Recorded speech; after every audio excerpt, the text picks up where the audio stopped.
are you today? I'm doing great. I'm doing great. Fantastic. I'm guessing that you have sunshine where you are and that we are all highly jealous right now. Actually, it's a little bit cloudy. I'm in Ohio at the moment, and it's a little bit overcast. But I like that. I'm one for the dark, overcast, moody sort of moments in life. Oh, So really? I kind of like it. Wow, you must really, really love being in England. Oh, I loved it. It was awesome. Every day it was overcast, beautiful. I was like, this is the best weather ever, and everybody thinks we're so strange. Oh, that's brilliant. It's been very funny though. There's been a heat wave in Britain the last couple of days, and everybody's like, it's too hot, we need rain. Then of course the rain starts, and everyone's like, oh no, it's not sunny. Welcome to life on the West Coast. It's like that every day with the heat wave. No rain. It's awful. Wow. No, I don't know. I don't know how I could cope with that, I must admit. Anyway, I think I'm definitely conforming to the British stereotype of talking about nothing except the weather. So let's talk about Download Festival instead. There we go. Music, not rain. And so, yeah, so how was Download Festival? It was amazing. It's quite a cultural experience, which I didn't really expect at first, and then getting into it, people camp out there from like Wednesday on, and they tailgate and they just grow this family of people that are so into rock and roll and music in general. It's just so awesome to see it. Oh, that's brilliant. And so, did you actually get to kind of enjoy much of the atmosphere as well as the playing? A little bit. I mean, after our set, we walked around a bit, and I was stuck in the press tent a bit, but the boys kind of told me what was going on outside of that and how cool it was and just how many people were there and how amazing the whole setup was, and it's just really quite exceptional for rock music to be able to pull that many people, and it gives us hope that rock is still alive and ticking, which is definitely a good thing. Oh, that's fantastic. It's really, really nice to hear somebody being so positive about it. I mean, I don't know, I've been doing Download for years, and you kind of get used to it, but then you forget that actually it's not necessarily a worldwide thing, the kind of stuff that you experience there. It is actually quite rare to find that kind of festival on that kind of scale. Yeah, the only thing we have that's semi close to that would be like a Rock on the Range or something in the States, or like Warped Tour or something like that. But like it's not as big as Download. Download is a huge event, so it's refreshing to play something like that. Oh, that's really, really good to hear. And I know I don't know how you kind of stand on talking about the female angle of things, but it's an issue that I think has been more and more in the public eye lately, and it's definitely become something that people are talking about and discussing more and more. And so, how do you find being involved in the industry? I think that it's a wonderful thing that you have all of these female rock artists that are starting to emerge as strong, powerful women, and that are taking the spotlight in rock music. I think it's a wonderful thing. I think I have this theory about everything. Music wise, is that the more that you let in different races, different colors, different sexes of people, the more the music genre as a whole expands and develops. And I think that you're going to see some progression in rock music that we've been missing for years because it's been so isolated to the male, sort of like heading of a band. You're going to get, different viewpoints and different ways that music is approached because you have a female angle. I mean, let's look at, music in general. When hip-hop emerged and, the African Americans were prevalent in hip-hop, and they brought something fresh and unique to music in general. And I think that when, you have a race, a color, or even a sex that emerges as prevalent in an industry that's dominated by a certain other sex or color or genre, then you get creativity. And I think that the people that are more open to that is awesome. I mean, Kurt Cobain said a long time ago before he passed away, the future of rock belongs to women, and I guess I'm going to be in agreement with that. No, that's fantastic, and you hear so many awful stories of these women, who have struggled and struggled, and due to simply because it's a male-dominated industry, have given up in the end because it's just been too much to cope with. But at the moment, there just seems to be a huge amount of females who are really, really making the stand on the scene and really kind of pushing themselves out there and saying we're not going to take being thought of as second class or different anymore. And I think that can only be a positive thing. Oh yeah, definitely. I mean, like I said, it just brings more inspiration to the field. It brings a lot. It's a different way of looking at music. Women look at music and feel music and write music a lot different than men. And yes. and that's a great positive thing. And I'm not saying that they do it softer or it's all like soft music. I mean, we throw hard punches, like yes. we will throw out hard, heavy riffs out there, but they're going to be different. They're going to, it's going to come from a different point of view. And in order for rock music to emerge as a dominant musical sort of scene again, I think it's absolutely necessary that it has an influx of inspiration into it, because it's been suffering from a repeat cycle of the same old for quite a long time now. And I think that this emergence of female-fronted bands is exactly what it needs to give that injection of creativity. Yeah, definitely. And I mean, you guys have you've come at it kind of from the, you've been really involved in the kind of the Comic-Cons and in that side of things as well. And that's, I would say, possibly even more male-dominated than music itself. I was just talking we're working with Top Cow Comics, Mark Silvestri. We're working with Mark on this comic book, and the whole September Mourning came from that. Yeah. It's based on a comic book. It's based on a storyline.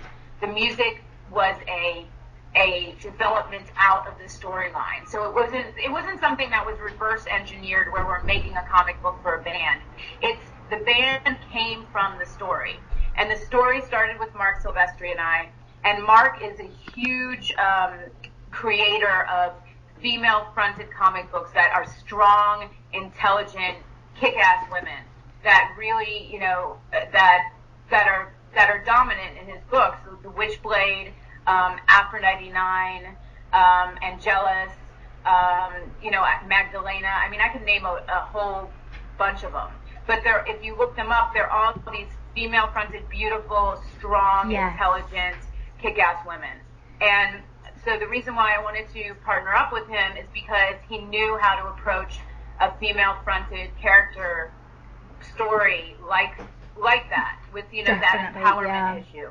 Definitely, and he seems to have done an amazing job. Like you two seem to have worked together really, really well over the years, which is just beautiful to see.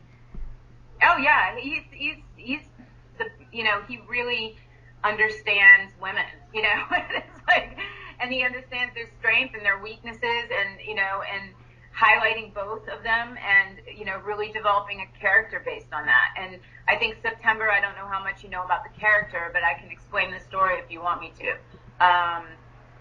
But it's a kind of a coming of age sort of like a story with this crazy reaper that's a human hybrid, that was created by fate, basically.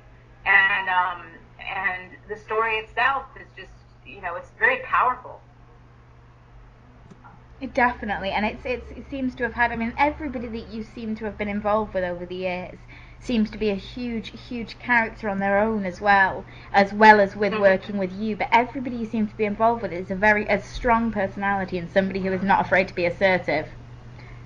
Right. I think, well, that's important for a project like this, because this project is so different. Yes. And when you come to somebody and say, I want to do a project that is based on a storyline, and is basically, the main component is a story. It's not a band. It's not this. It's not that. It's a story. And I want to do it through music and through comics and through movies and through TV and through and you're talking about creating a brand, and you're Yes. talking about approaching the music business and the comic book business and all these businesses different than they have been approached in a long, long time. So that in itself is kind of scary. So I found people that weren't afraid, and the people that weren't afraid were very assertive and very. They were like, this is brilliant. This is awesome. This is the injection of creativity that we need into this industry. So I'm really lucky to have found those people. No, it's beautiful to see. I think so many people are too scared to push the boundaries on what's generally accepted as the right thing to do. I mean, but you obviously are not afraid of that in the slightest. And it's just beautiful to see somebody who genuinely kind of pushes what they're doing and what they think they can do and what they can achieve over and over and over again. Right, and it's also, the appearance of the character on stage and how I appear on stage and what I look like and how extreme the look is. And a lot of people are like, well, why aren't you just up there, in normal clothes? And I was like, because that's not what the story is. Yes. Like, she's not normal. Yeah. She's this human Reaper hybrid, and she's extreme looking, And some people think it's beautiful looking, and some people think it's weird, and some people think, but they think. And that's the thing. If you go and you look at another pretty girl up there on stage singing, okay, it's another pretty girl. But this isn't that. This is making you think and feel the minute you look at her on stage. And it's not in the same, it's not everybody in the same direction. Oh, it's pretty. Oh, she's hot. It's, oh, wow, this is making me feel all these weird things. This is cool. Yes. This is different. Yeah, I don't know quite what to think now, but I'm enjoying the fact that I don't know what to think. Exactly. And I want people to have that reaction.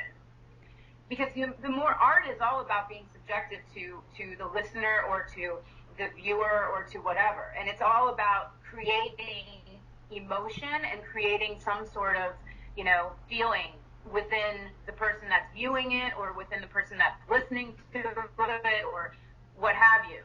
And if you don't have that, then you're not doing your job as an artist. Yeah, absolutely. And I totally feel that. Absolutely. I mean, what's the point? Like, if you can't challenge people's expectations or thoughts, then there's literally no point trying to do something creative. Exactly. And I think so many people are so scared to challenge people, and they're so scared that people won't like it. So they, everybody wants to be liked. They want to have 1 million, followers on Instagram or whatever. And it's like, and my whole thing is like, what? I don't care if people are like, what's going on here? Because you know what? If they really get into it and they really take a look at it, they're going to like it. They're going to think it's cool. They're going to really get into some aspect of some part of this artistic project. They might be really into the story, but they might not like the music. They might be really into the music, but they don't care about the story. But they're gonna some part of this project will attract people, and I really do believe that. No, definitely, and I genuinely think that artists at the moment who are pushing the boundaries with what they're doing are really, really doing. People are responding to that in a really positive way because they're sick of the kind of the commercialized aspect of things at the moment, and people really are starting to appreciate people who are honest with themselves and what they're trying to do, and accepting that because of what it is. Yeah, I think it's a great thing. It's showing that people, especially in Europe, are very open to artistic endeavors, like real artistic endeavors. Definitely. I don't mean manufactured artistic endeavors. Yeah. No, definitely. And speaking of Europe, what are your plans to kind of get back over here? What have you got coming up in the next few months? We're releasing an EP in the fall, along with the comic book, and we're going to be talking more about the comic book in the next week or so. So you should definitely keep in touch about that. Yeah, we're going to be going to San Diego Comic-Con and doing a bunch of announcements on different panels at Comic-Con about the comic book. But the EP will be in tandem with the comic book. It'll all be released together, and then we're going on tour in the States for it. I'd love to come back over to Europe. I'm a huge fan of European culture and our fans over there and the people, and I love Europe. So I'm hoping that before the end of the year we can make another trip over there. Fantastic. Well, that is really, really good to hear. And I mean, from the looks and the sounds of things at Download, you had an audience that really kind of got what you were doing, and you had a lot of people talking about you. And I mean, I know that the UK would love to see you back here just as soon as you can. We would love to come over. It's awesome over there. Well, I must admit, I'm glad to hear that. I want to move to London, so anyone renting a flat, let me know. Oh, wow. You know what? I think I could probably hook you up with a couple of people. I'll trade you a flat in Los Angeles for a flat in London. Good grief. People would give it their right arm for that. I just fell in love with it when I was there. Yeah. It's just awesome. No, it is. It's just such an unbelievably diverse and varied mix of everything London. And you can't quite put into words what it is that makes it that, but it's just unbelievable to be there. Well, I grew up in New York, and so London is kind of like the European equivalent, know? It has all the cultures and all the people and different types of, scenes and all this sort of stuff. And the architecture is old, and it's like, and there's so much history, and it's so deep, and there's nothing shallow about that city, and it's really cool. It's very, very cool. Absolutely, and it's just I don't know, it seems to be the one place that I've discovered in England that you can walk down the road in nothing but 22 bright pink feather boas carrying 16 small dogs, and people just won't even bat an eyelid. They'll be like, okay, we're in London. Exactly, and I love that. That's the type of city that I most enjoy. Yeah. No, well, that's really exciting. I'm really glad that you guys are going to be looking at that more and more. That makes me very happy indeed. Yay! Oh, fantastic. Well, thank you so much for taking the time to chat today. Of course. No, it really has been a genuine pleasure. And yeah, I mean, if you're going to be over here before the end of the year, I have no doubt that I'm going to be seeing you at a show then. Wonderful.